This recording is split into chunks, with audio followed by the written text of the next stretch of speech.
Hello everyone, ଜୟ ଜଗନ୍ନାଥ। ଆଜି ଆମେ ଆଲୋଚନା କରିବା ଶିକାର ଗଳ୍ପର କିଛି ସର୍ଟ କ୍ୱେଶ୍ଚିନ୍ ଆନ୍ସର୍, ଯାହା +3 4th ସେମିଷ୍ଟର ପିଲାମାନଙ୍କ ପାଇଁ ଅତି ଗୁରୁତ୍ୱପୂର୍ଣ୍ଣ ବିଷୟ। ପ୍ରିଭିୟସ୍ କ୍ଲାସ୍ରେ ମୁଁ ଶିକାର ଗଳ୍ପକୁ ସମ୍ପୂର୍ଣ୍ଣ ଭାବେ ଆଲୋଚନା କରିଥିଲି। ଯେଉଁମାନେ ଦେଖିନାହାନ୍ତି, ଡିସ୍କ୍ରିପ୍ସନରେ ଭିଡ଼ିଓର ଲିଙ୍କ୍ ଅଛି, ଦେଖିନେବେ। ଶିକାର, ଯାହାର ଲେଖକ ହେଉଛନ୍ତି ଗାଳ୍ପିକ ଭଗବତୀ ଚରଣ ପାଣିଗ୍ରାହୀ। ପ୍ରଗତିଶୀଳ ଓଡ଼ିଆ ସାହିତ୍ୟର ଭାଗୀରଥୀ ତଥା ସମାଜବାଦୀ ଚିନ୍ତାନାୟକ ଭାବେ ଭଗବତୀ ଚରଣ ପାଣିଗ୍ରାହୀ ବେଶ୍ ଜଣାଶୁଣା।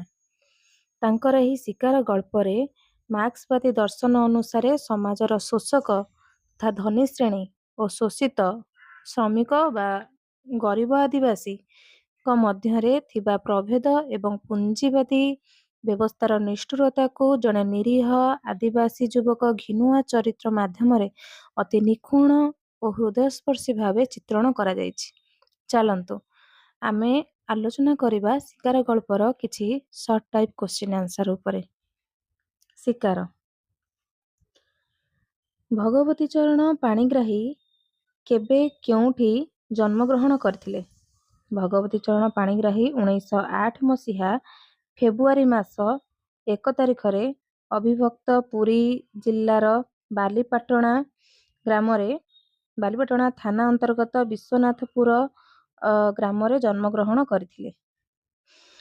ଭଗବତୀ ଚରଣ ପାଣିଗ୍ରାହୀଙ୍କ ପିତାଙ୍କ ନାମ କ'ଣ ଥିଲା? ଭଗବତୀ ଚରଣ ପାଣିଗ୍ରାହୀଙ୍କ ପିତାଙ୍କ ନାମ ଥିଲା ସ୍ୱପ୍ନେଶ୍ୱର ପାଣିଗ୍ରାହୀ। ଭଗବତୀ ଚରଣ ପାଣିଗ୍ରାହୀଙ୍କ ଦୁଇ ଭାଇଙ୍କ ନାମ କ'ଣ? ଦିବ୍ୟସିଂହ ପାଣିଗ୍ରାହୀ ଓ କାଳିନ୍ଦୀ ଚରଣ ପାଣିଗ୍ରାହୀ, ଯିଏକି ସେ ଜଣେ ଔପନ୍ୟାସିକ। ଭଗବତୀ ଚରଣ ପାଣିଗ୍ରାହୀ କେଉଁ ଯୁଗର କବି? ଭଗବତୀ ଚରଣ ପାଣିଗ୍ରାହୀ ପ୍ରଗତିବାଦୀ ଯୁଗର କବି। ଭଗବତୀ ଚରଣ ପାଣିଗ୍ରାହୀଙ୍କ ସାହିତ୍ୟ କୃତି ଗୁଡ଼ିକ କ'ଣ କ'ଣ?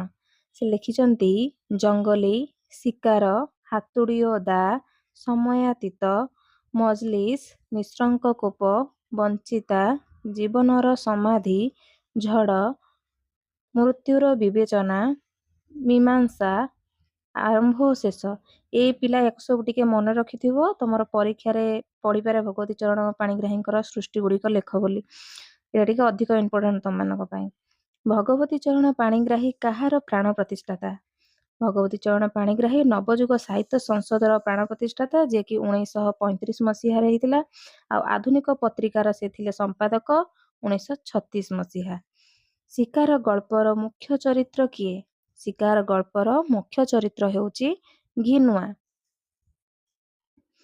ଘିନୁଆ କ'ଣ ଥିଲା?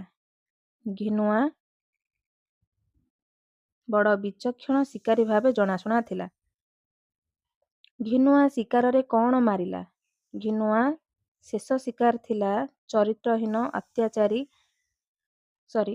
ଘିନୁଆ ଶିକାରରେ କାହାକୁ ମାରିଲା? ଘିନୁଆ ଶେଷ ଶିକାର ଥିଲା ଚରିତ୍ରହୀନ ଅତ୍ୟାଚାରୀ ନାରୀ ମାଂସଲୋଭୀ ଗୋବିନ୍ଦ ସର୍ଦ୍ଦାର। ଘିନୁଆ କେଉଁ ଜନଜାତି ସମ୍ପ୍ରଦାୟର ଶିକାରୀ? ଆଦିବାସୀ ସାନ୍ତାଳ ସମ୍ପ୍ରଦାୟର। ଶିକାର ଗଳ୍ପର କେଉଁ ଚେତନା ପ୍ରତିଫଳିତ? ସାମ୍ୟବାଦୀ ଚେତନା। ଗୋବିନ୍ଦ ସର୍ଦ୍ଦାର କଟାମୁଣ୍ଡ ଦେଖି କମିଶନରଙ୍କ କାର୍ଯ୍ୟ କ'ଣ ଥିଲା? ଗୋବିନ୍ଦ ସର୍ଦ୍ଦାରର କଟାମୁଣ୍ଡ ଦେଖି କମିଶନର ପୋଲିସ ଫୌଜ ଡକାଇ ହତ୍ୟା ଅଭିଯୋଗରେ ଘିନୁଆକୁ ଜେଲ୍ ପଠାଇ ଦେଇଥିଲେ। ଘିନୁଆର ପ୍ରଧାନ ଅସ୍ତ୍ର କ'ଣ ଥିଲା? ଧନୁଶର। ଘିନୁଆ କେତୋଟି ମହାବଳ ବାଘ ମାରିଛି? 2ଟି। ଘିନୁଆ ମହାବଳ ବାଘକୁ ମାରି କାହାଠାରୁ ପୁରସ୍କାର ପାଇଥିଲା? ଘିନୁଆ ମହାବଳ ବାଘକୁ ମାରି ଡେପୁଟି କମିଶନରଙ୍କ ପାଖରୁ ପୁରସ୍କାର ପାଇଥିଲା।